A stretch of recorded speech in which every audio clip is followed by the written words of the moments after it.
सागर के छावनी परिषद क्षेत्र को नगर निगम नगर पालिका में शामिल करने के कारण कैंट वासियों ने सागर कैंट ऑफिस का घेराव किया।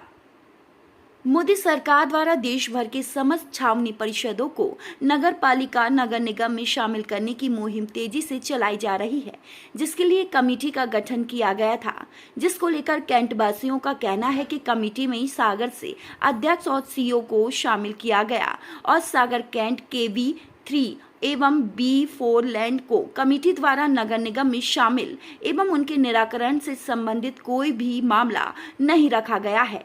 हम कैंटवासी लगभग 4 पीढ़ियों से यहाँ निवासरत हैं, अतः इस प्रेजेंटेशन रिपोर्ट में हम सागर वासियों द्वारा कुछ सुझाव एवं आपत्तियां शामिल की जाएंगी। जी, नाम जानना चाहेंगे आपका? मैं वीरेंद्र पटेल और पूर्व पार्षद छावनी परिषद सागर।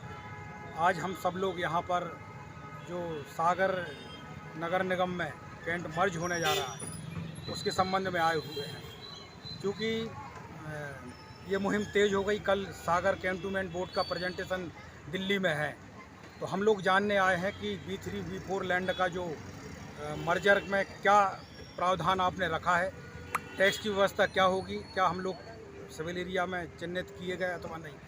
चूँकि इतनी बड़ी मुहिम चलाई जा रही है और हम लोगों को वंचित रखा गया है, इसलिए आज हमने सांसद और विधायक के साथ इस बात को रखने जा रहे हैं। तो आज ये सारी भीड़ जा रही है और इसका समाधान कैसे हो इसके लिए हम सीईओ और ब्रिगेडियर से डिस्कशन कर रहे हैं। जो निगम में विलय की बात है, आप विलय चाहते हैं नहीं चाहते? बिल्कुल चाहते हैं, क्योंकि मोदी जी की पहल है और उन्होंने एक योल कैंट है उसका विलय कर दिया गया है।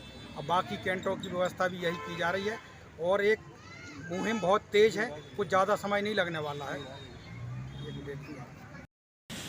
सागर में जो अपना रेलवे स्टेशन है, इसमें काफ़ी लंबे समय से एक मांग थी कि जो हमारा यहाँ से माल ढुलाई होती थी, इसका माल गोदाम लिधौरा में शिफ्ट हो गया। उसके लिए प्रयास हुए और ठीक तरीके से माल गोदाम बन के तैयार हो गया। उसका रेलवे ने उद्घाटन करा दिया।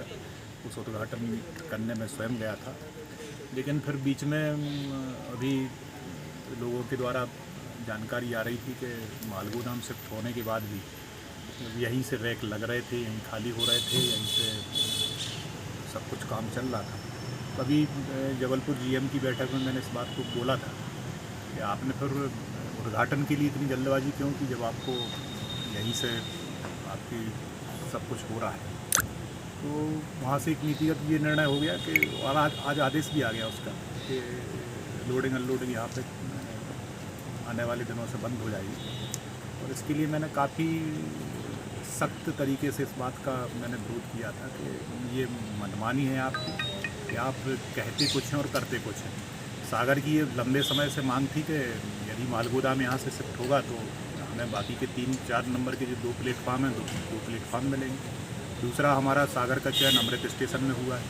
अमृत स्टेशन में हमें काफ़ी बड़ी राशि प्राप्त हो रही है, भारत सरकार इसके लिए हमें रेलवे विभाग दे रहा है काफ़ी। अब हमारे पास स्टेशन पर काम करने के लिए जगह ही नहीं थी। यदि माल गोदाम शिफ्ट नहीं होती तो हम 1-2 जो हमारी प्लेटफार्म है उस तक हम सीमित थे, बाकी पीछे जगह नहीं है।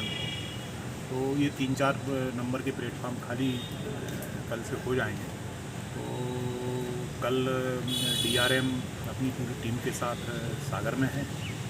कल 12 बजे हम लोगों की बैठक है, एक जॉइंट इंस्पेक्शन है जिसमें कलेक्टर, मैं और बाकी उनके जो रेलवे के अधिकारी हैं सब रहेंगे।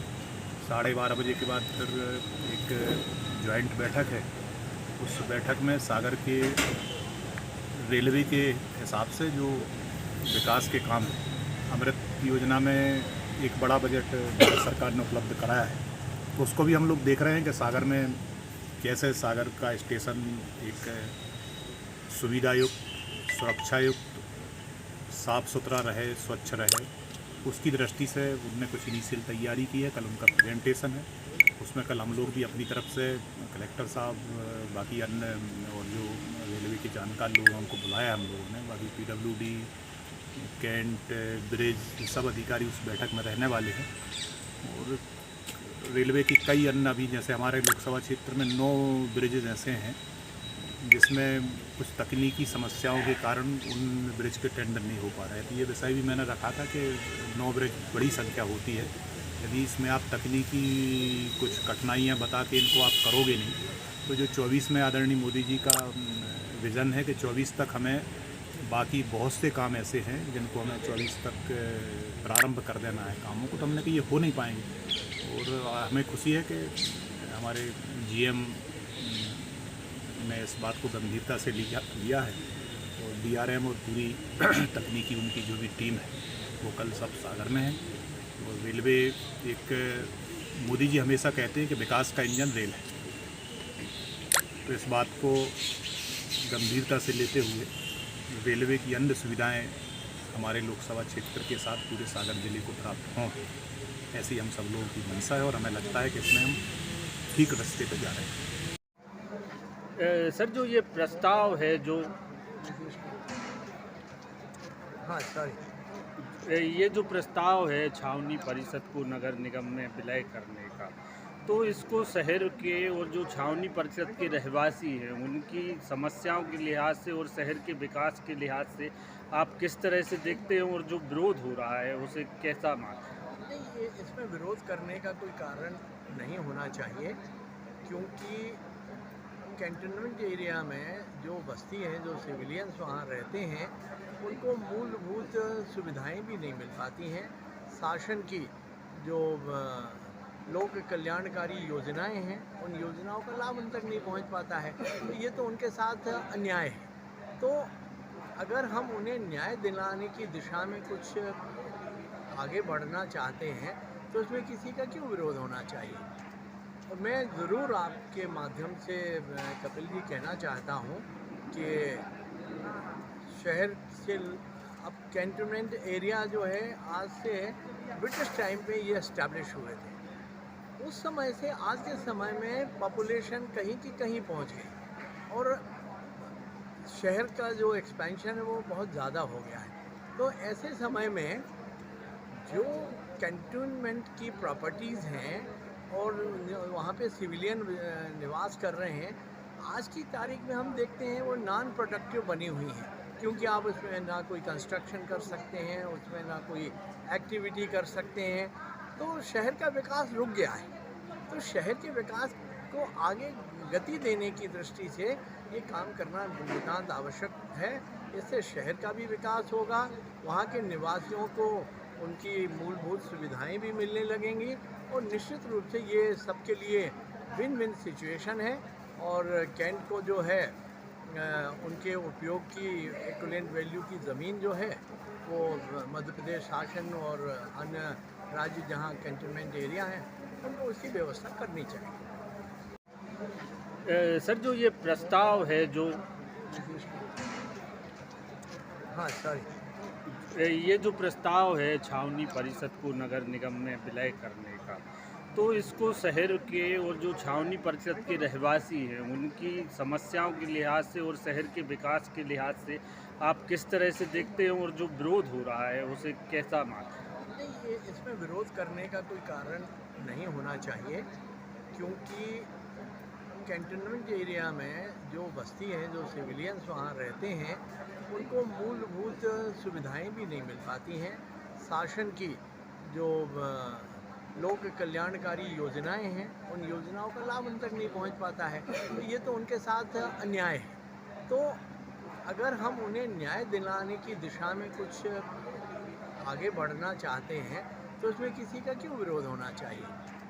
और मैं ज़रूर आपके माध्यम से कपिल जी कहना चाहता हूँ कि शहर से अब कैंटोनमेंट एरिया जो है, आज से ब्रिटिश टाइम पे ये इस्टेब्लिश हुए थे। उस समय से आज के समय में पॉपुलेशन कहीं की कहीं पहुंच गई और शहर का जो एक्सपेंशन है वो बहुत ज़्यादा हो गया है। तो ऐसे समय में जो कैंटोनमेंट की प्रॉपर्टीज़ हैं और वहाँ पे सिविलियन निवास कर रहे हैं, आज की तारीख में हम देखते हैं वो नॉन प्रोडक्टिव बनी हुई हैं, क्योंकि आप उसमें ना कोई कंस्ट्रक्शन कर सकते हैं, उसमें ना कोई एक्टिविटी कर सकते हैं, तो शहर का विकास रुक गया है।